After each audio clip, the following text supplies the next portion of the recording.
Kozhikode medical college ആശുപത്രിയിലേക്കുള്ള മരുന്നുകളുടെയും ശസ്ത്രക്രിയാ ഉപകരണങ്ങളുടെയും വിതരണം നിലച്ചിട്ട് ദിവസങ്ങൾ പിന്നിടുന്നു. ന്യായവില മരുന്ന് ഷോപ്പുകളിൽ അടക്കം മരുന്നുകൾ കിട്ടാതായതോടെ വലിയ തുക കൊടുത്ത് മരുന്നുകൾ വാങ്ങേണ്ട അവസ്ഥയിലാണ് രോഗികൾ.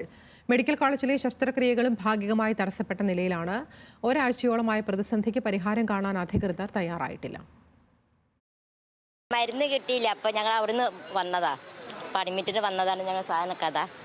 അപ്പോൾ മരുന്നൊന്നുമില്ല, അവിടുന്ന് മരുന്നില്ല. ഇപ്പോൾ ഇനി പൂജാറ പോയിട്ട് മരുന്ന് മേടിച്ചിട്ട് വരാനാ പറഞ്ഞത്. പൈസ ഈ ക്യാൻസർ രോഗിൻ്റെയാണ്, മോൻ ഇവിടെ ഇരിക്കുന്നുണ്ട്. അപ്പോൾ സാധാ മരുന്നാണെങ്കിൽ നമുക്ക് എന്തും ചെയ്യാം. ഇതിപ്പോൾ കുറേ പൈസയാവും മരുന്നിന്.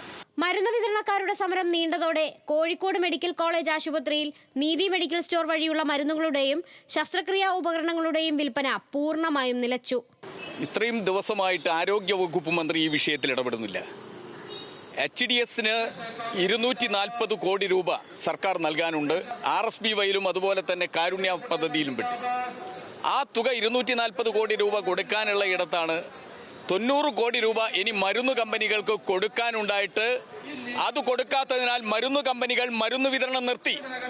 ടെർഷറി ക്യാൻസർ സെന്ററിൽ മരുന്നില്ല, അവിടെ നിന്ന് പുറത്തേക്ക് എഴുതി കൊടുക്കുക. ഈ ഫാർമസിയിൽ മരുന്ന് കിട്ടാനില്ല. ഡയാലിസിസ് പേഷ്യന്റുകൾ പ്രതിസന്ധിയിലാകാൻ പോവുകയാണ്.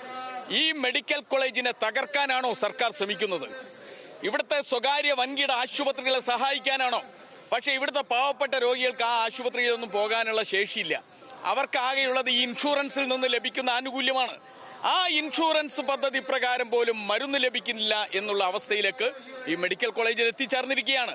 ഡോക്ടറുടെ കുറിപ്പുമായി എത്തിയവരെല്ലാം മരുന്നില്ലാതെ മടങ്ങുകയാണ്. മരുന്നുകളെല്ലാം ഇനി വലിയ തുക കൊടുത്ത് പുറത്തുനിന്നും വാങ്ങണമെന്ന ആശങ്കയും രോഗികൾ പങ്കുവയ്ക്കുന്നു. ആശുപത്രിയിലെ ശസ്ത്രക്രിയകളും തടസ്സപ്പെടുന്ന സാഹചര്യമാണുള്ളത്. ഇവിടെ മരുന്നിനൊന്നും മരുന്നില്ല, ഒരു മരുന്നും ഇല്ല എന്നാണ് പറയുന്നത്. ഇപ്പം എന്നിട്ട് നമ്മളിപ്പോൾ പുറത്ത് പോയിട്ട് മേടിക്കേണ്ട അവസ്ഥയാണ്. കാരണം പുറത്തൊക്കെ ഭയങ്കര റേറ്റാണ്.